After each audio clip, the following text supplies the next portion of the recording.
A ver, empezamos esta entrevista con Antoni Garrey Guiu, que acaba de publicar su 10º libro, Sí, 10º libro. que va sobre inteligencia artificial, ética, tecnología, más allá de la inteligencia artificial, civismo, educación. O sea, va de lo que toca hablar hoy. Es el libro que da en la diana de los grandes temas que nos deberían ocupar y con una visión que no es ni catastrofista ni naif tecnooptimista.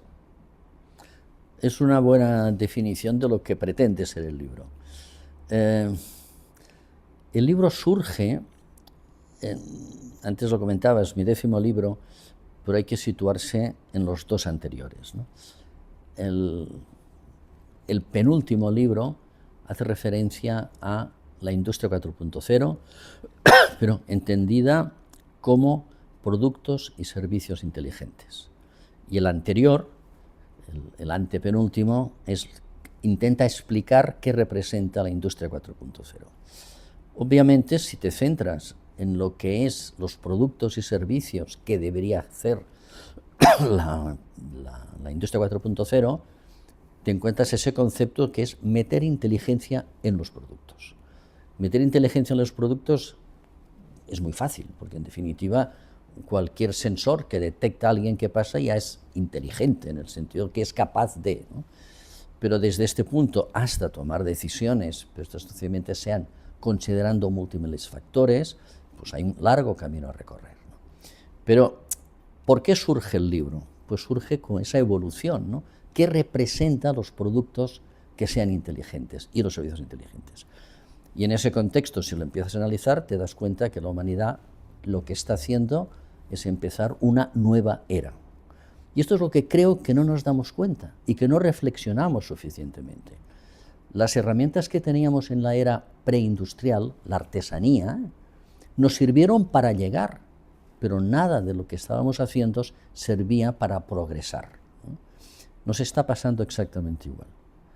Estamos donde estamos por la industria 4.0, por la digitalización, por el mundo analógico que todavía sigue existiendo, pero las reglas del juego cambian radicalmente. Y lo duro es que estamos avanzando sin ser conscientes de lo que esto representa. El libro lo que pretende no es dar respuestas, pero lo que pretende es intentar justificar por qué estamos en una nueva era de la humanidad y a partir de ahí abrir todo un conjunto de abanicos que hemos de reflexionar si no queremos que esa nueva era nos aparte y sea como un tsunami que nos deje atrás. Porque tiene esa sensación de que la gente no es consciente de que estamos ante una nueva era porque cada día pasan tantas cosas que no da tiempo de pararse un momento a pensar. Yo creo que son dos cosas. Una es que efectivamente todos tenemos la sensación de que el tiempo se ha acelerado. Algunos dicen que es que la Tierra gira más rápido, ¿no? Algo hay de eso, cuando ya se plantea que habrá que ajustar los años bisiestos, ¿no? Pero serán cosas de milisegundos o de segundos. Esa sensación de que el mundo va muy rápido, efectivamente es porque nuestro cerebro tiene una capacidad de procesar información. Recibimos más información de la que somos capaces de procesar y por lo tanto todo va muy rápido. Esto es así, pero yo creo que en el fondo el problema que de verdad tenemos es que nuestra formación, nuestra educación, nuestras herramientas para interactuar en el día a día eran válidas hasta hace 10 años. No lo son ahora. Y por lo tanto, seguimos con nuestros patrones mentales que ya no existen. Y por lo tanto, eso es lo que no seamos conscientes. Permíteme un ejemplo sencillo, más del 80% de la gente de menos de 35 años no sabe leer un mapa. Le dejas en mitad de Barcelona sin móvil y no sabe ir hacia el Tibidabo o hacia Montjuïc, o hacia el Maresma o hacia el Garraf. No sabe. Y si alguien duda de lo que digo, que lo testee y que piense algo muy elemental, que se suba al coche, que se deje el teléfono en casa, que cierre el navegador y que intente ir a cualquier sitio. Eso que nos parece que un mapa no es necesario es un error. ¿Por qué es un error?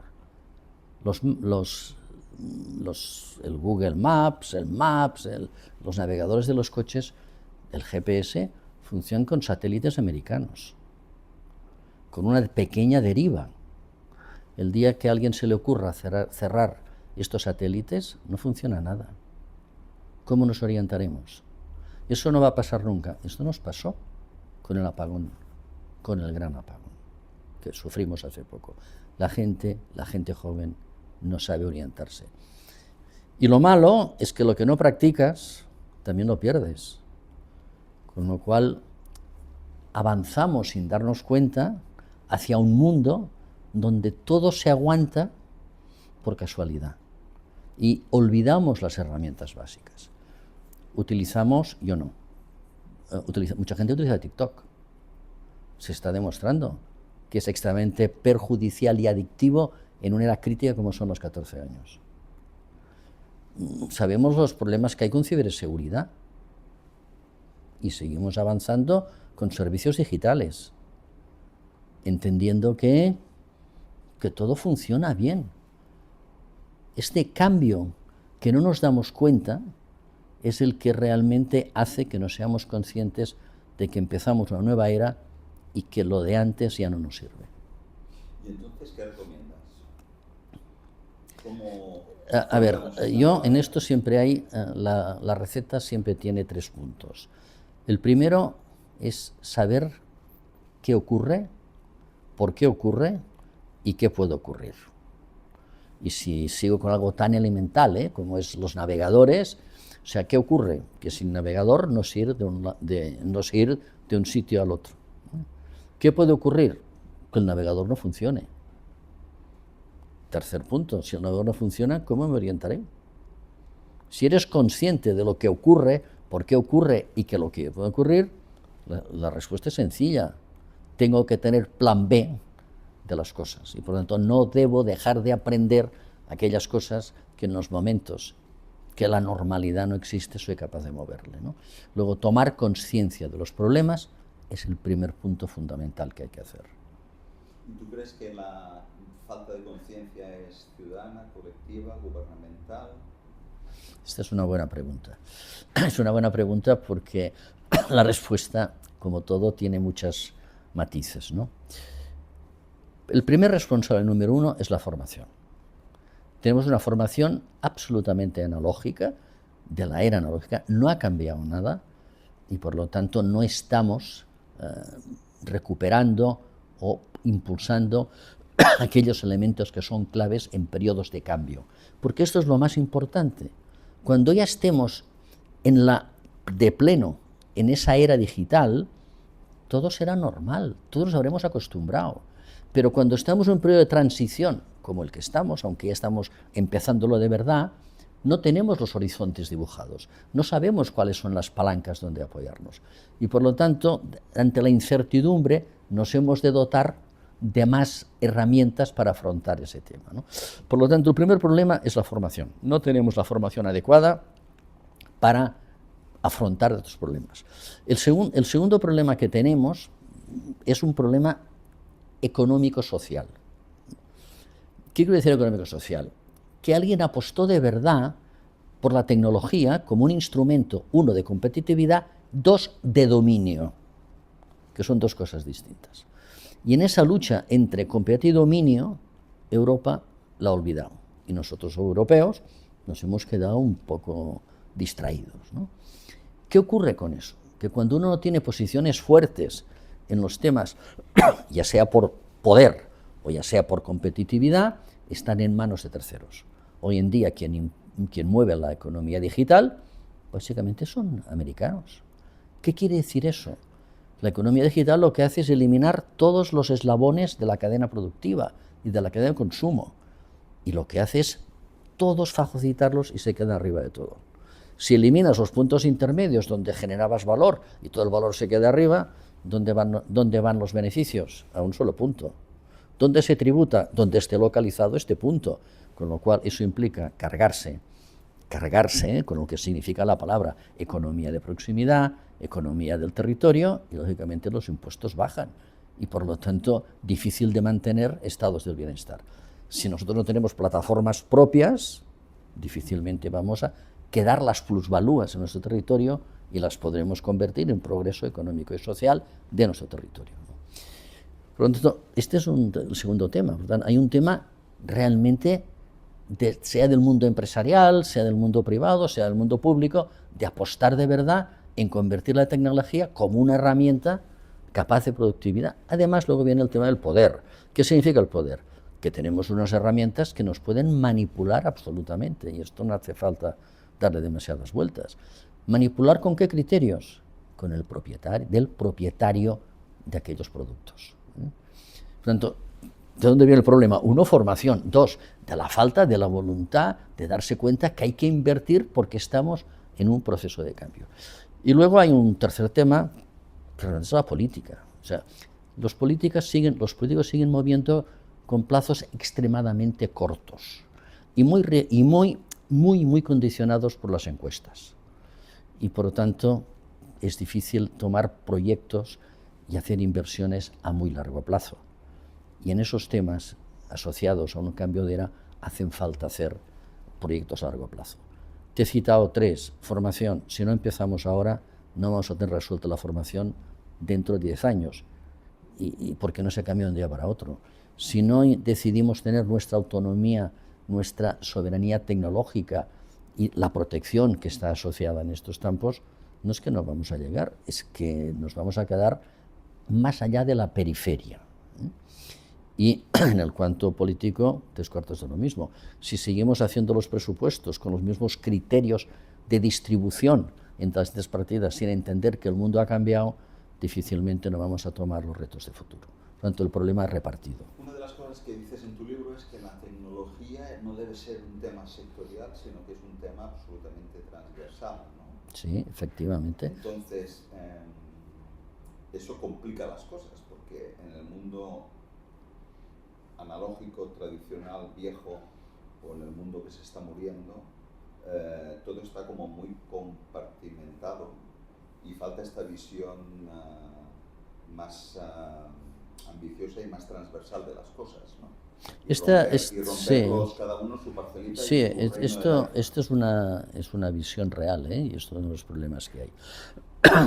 Pero si te miras un poco más allá de lo que es la evidencia de la funcionalidad tecnológica, y vas un poquito más allá, fíjate que las nuevas herramientas de verdad transformadoras de nuestra cotidianidad son herramientas absolutamente transversales y que sirven para todo. Y lo único es que se customizan. No quería citar, pero lo voy a hacer. ChatGPT, porque fue el primero y luego dicen que hay muchos mejores, me da igual. ChatGPT. ChatGPT sirve para todo. Depende de tu uso. O sea, sirve para resolver ecuaciones diferenciales, sirve para preguntarle explicando tus dolencias, ¿no? Tengo tos, estornudo, para que te haga un prediagnóstico. Sirve para, el otro día me lo decía uno, sirve para hacer poesía. Esto es una herramienta transversal, no tiene nada de compactación. Y esa herramienta transversal es mucho más fácil de rentabilizar porque tiene múltiples aplicaciones. Y es cada uno de nosotros que la customizamos para nuestras necesidades. El problema es que debemos de saber cómo hacerlo, ¿eh? Este es el tema. Por lo tanto, es verdad que la tecnología, lo que tú dices, es totalmente cierto. Pero la tendencia no es esa. La tendencia es hacer productos que son capaces de servir para todo y que luego tú lo customizas y lo adaptas en función de tu entorno. ¿En qué no son iguales? O sea, son transversales, pero que no sirven para todo. Que si nos centramos en la inteligencia artificial, obviamente depende de su proceso de aprendizaje previo. Y ahí los datos y la cultura que hay detrás es muy importante. Por eso surgen no solamente la manipulación, sino los valores que hay detrás. Y ahí es donde tenemos un enorme problema en empezar a discernir claramente entre tecnología ética y ética tecnológica, ¿no? Y qué es lo que debemos regular o hasta dónde regular. Y para acabar, otro ejemplo en este sentido. Los portales, el portal por antonomasia Amazon, acordaros que empezó vendiendo libros. Hoy en Amazon lo encuentras todo, porque en definitiva la herramienta tecnológica tanto sirve para vender un teléfono, un libro o un paquete de caramelos, ¿no? Estará en el uso. Tanto, este es uno de los paradigmas que cambian. Hoy en día las herramientas tecnológicas sirven para cualquier aspecto vertical, pero son concebidas con criterios horizontales. Hay un punto de tu libro que no sé si es que defiendes que no se apueste por la prohibición o que se potencie más la pedagogía y la educación para evitar acabar prohibiendo. Es decir, como si, de acuerdo que hay que proteger a los menores de herramientas muy evidentes, ¿no?, que están demostrados que perjudican a su salud mental, etcétera, pero que esa no es la única vía, sino que tendría que haber otro... El problema... O sea, prohibir no soluciona las cosas. Prohibir soluciona en ecosistemas cerrados. El mundo no es un ecosistema cerrado. Y por lo tanto, por mucho que prohíbas, siempre hay una vía de salida, ¿no? Cuando hablamos de esos temas, yo pongo un ejemplo. Tú llegas a China y no puedes utilizar el WhatsApp, o no puedes utilizar Google Maps. Yo llego a China y utilizo el WhatsApp. ¿Por qué? Porque me instalo el software adecuado, no solamente la eSIM para poder utilizar el teléfono, sino que me instalo el VPO para saltarme, y por lo tanto es como si me conectara, en mi caso la que utilizo es como si me conectara desde Cataluña, ¿no? Por lo tanto, pensar que en el mundo digital se le pueden cerrar, se le puede perjudicar, dificultar, pero no desterrar. Por lo tanto, prohibir no es la solución. La solución está en educar en su uso y utilizar la herramienta por la que debes utilizarla. No, hay que prohibir las redes sociales, lo que hay que regular es su uso. Y algunas que son claramente que atentan a los valores que caracterizan nuestra sociedad, hay que poner todas las dificultades del mundo en que sean utilizadas. Y si las puedes prohibir, prohíbelas, pero en ese contexto que te decía antes. Pero que las redes sociales son malas, hombre, yo creo que LinkedIn es un buen instrumento para la gente en los temas de trabajo. Por lo tanto, lo que hay que hacer es saber utilizar las herramientas sociales. Internet es una excelente herramienta como la enciclopedia del mundo. Hay que enseñar a la gente a utilizar adecuadamente Internet para documentarse, no Internet para ver pornografía, para ver, escuchar clips, vídeos que son claramente leccionadores, que lo que pretenden es condicionarte o manipular la reactividad. En la misma línea, hay que enseñar a la gente a distinguir entre la verdad y la mentira, y esto es posible, ¿no? Esa acción-reacción, ¿no?, envío y reenvío sin meditar, ¿no?, que fomentan las redes, esto forma educación. Por lo tanto, ¿soy partidario de prohibir? No. ¿Soy partidario de limitar el uso lo máximo posible en aquellas cosas que sabemos que van contra los valores, contra la cultura? Sí. Pero lo que soy excelente partidario es de educar para utilizar las cosas en provecho del progreso económico y social. ¿Qué futuro crees que le queda o espera a Europa en la carrera de la IA? Si me dejo llevar rápidamente por la primera pregunta, por la primera reacción, Europa vive a la segunda decadencia romana.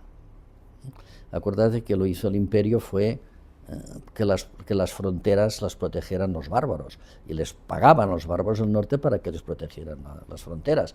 El siguiente paso fue, por el mismo precio me quedo con el imperio entero, ¿no?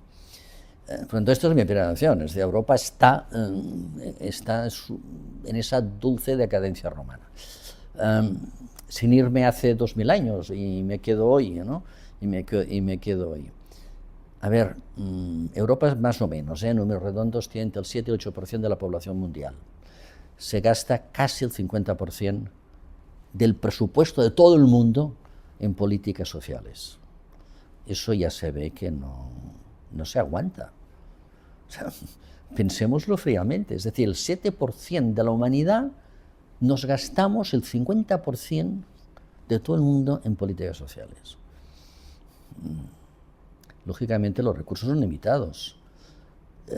Si queremos de verdad apostar por el futuro, si queremos de verdad no depender de terceros, no nos queda más remedio que variar ese concepto de en qué nos gastamos las cosas. Y partiendo de un criterio, la deuda siempre acaba devolviéndose, o hay una guerra, pero se acaba devolviendo. Lo que no es legítimo ni ético es endeudarse pensando que nuestros hijos o nuestros nietos ya lo devolverán. Esto es robar el dinero a las futuras generaciones, ¿no? Por lo tanto, este es el escenario en que se mueve Europa. Por lo tanto, la primera reacción, ¿no? La primera reacción es decir, ¿qué futuro tiene Europa? Malo, malo, porque hemos de variar, o sea, no podemos dedicar tantos recursos a temas sociales, nos hemos de apretar el cinturón para ir pensándonos en las futuras generaciones, ¿no? Tanto, malo. Ahora bien, Europa tiene un PIB alrededor de los 19 billones, el mismo que China, 4 o 5 por debajo de Estados Unidos, luego tiene una capacidad económica enorme y tiene una capacidad científica enorme. ¿Qué es lo que no hacemos bien en Europa? Convertir el avance científico y tecnológico en progreso social. No sabemos innovar, la célebre paradoja europea, y dividimos. O sea, vamos a dedicar recursos a la inteligencia artificial y los dividimos entre los estados de la Unión. Los estados de la Unión los dividen entre... No, Europa necesita políticas unitarias, más Europa y menos estados. Tenemos capacidad, tenemos recursos, tenemos talento, lo que falta es voluntad política de dirigirnos para no depender de terceros y que los ciudadanos hemos de ser menos egoístas, pensar más en los hijos, en los nietos y por lo tanto aceptar ciertos recortes sociales. ¿Qué te sugiere el informe Draghi? ¿Crees que es el camino que va a tomar Europa o que se va a quedar en un cajón? Yo quiero pensar que es el camino que va a tomar Europa. Acuérdate que la primera crítica es que Draghi pedía entre 750.000 y 800.000 millones al año dedicados a innovación. En el fondo, Draghi lo que te está diciendo es tenemos una enorme capacidad técnico-científica. Luego volveré atrás. Capacidad técnico-científica. Pero lo que nos falta es convertirlo en progreso económico y social. Y daba la pista, el tema de la innovación. ¿Cuál fue la primera crítica? ¿De dónde salen los 800.000 millones? Ahora Europa necesita los mismos para salirse del paraguas americano. Y no podemos trivializar, ni pretender el buenismo. Europa tiene enormes riesgos, y también riesgos de pérdida y por lo tanto de confrontación armada, ¿no? También se habla de 800.000 millones Europa dedicados a la seguridad. Aquí se discute menos. Por lo tanto, el problema, Draghi es la línea, es el camino a seguir. Draghi, en opinión de muchos, y yo lo comparto, es la vía, apostar por la tecnología, apostar por la aplicación de esa tecnología, tener la independencia, la autonomía tecnológica que necesitamos, apostar claramente por la digitalización, lo que representa la inteligencia artificial, y apostar por los recursos. Pero detrás del informe, el alma también del informe es ese concepto de concentración.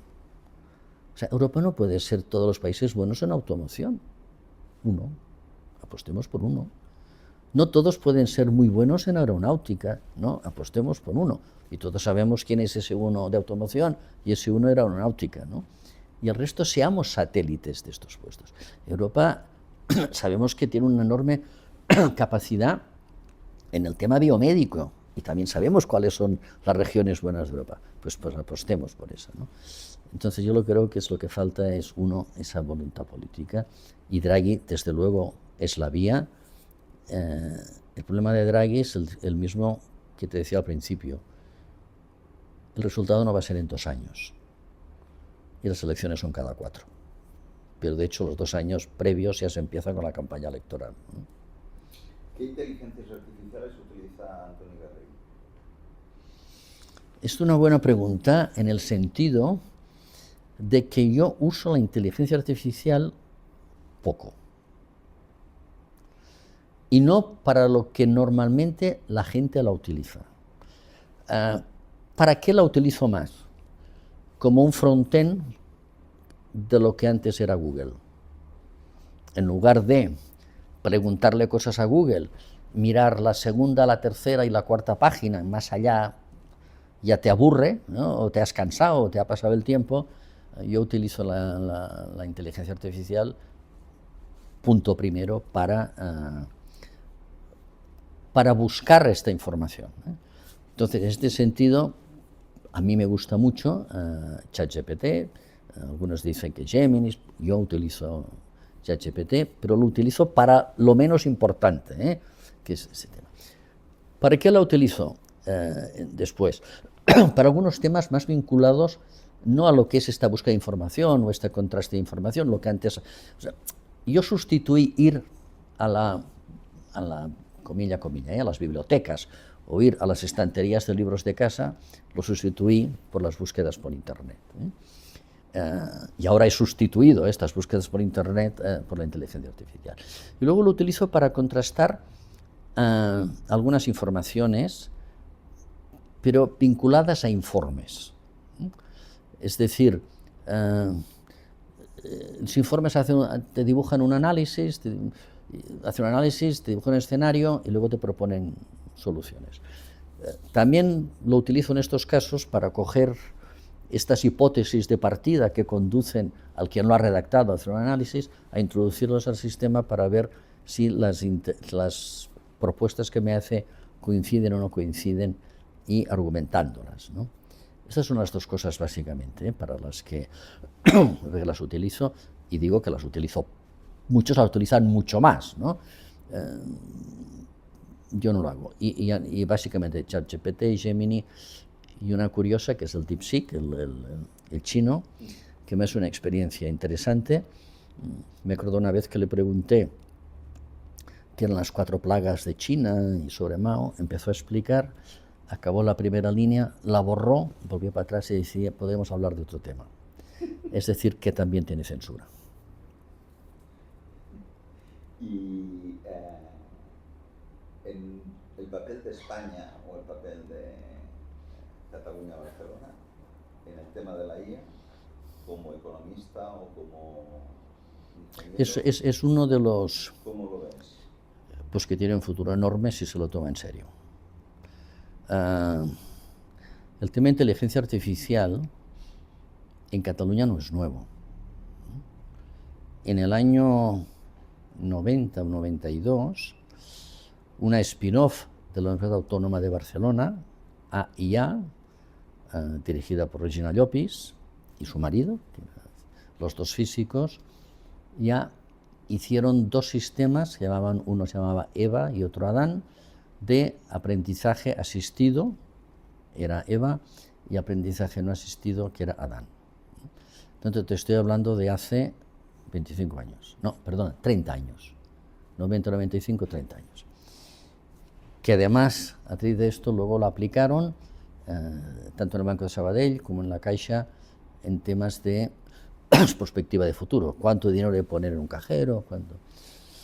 En aquella época había el Centro de Inteligencia Artificial, un poco más hacia Gerona, un poco más hacia el Maresma, y el Instituto de Robótica Industrial.